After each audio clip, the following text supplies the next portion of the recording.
Sinagot ng ilang senador ang giit ng Senior Deputy Speaker ng Kamara na nalalabag na ng ilan sa Senado ang interparliamentary courtesy ng dalawang kapulungan. Sabi ni Senador Jinggoy Estrada, wala namang pag-atake na ginagawa ang mga senador.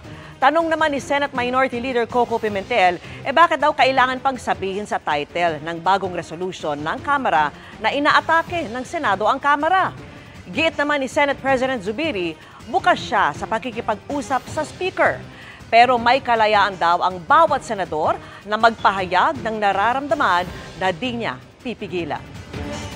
We do not shepherd the members of the Senate like sheep in a flock.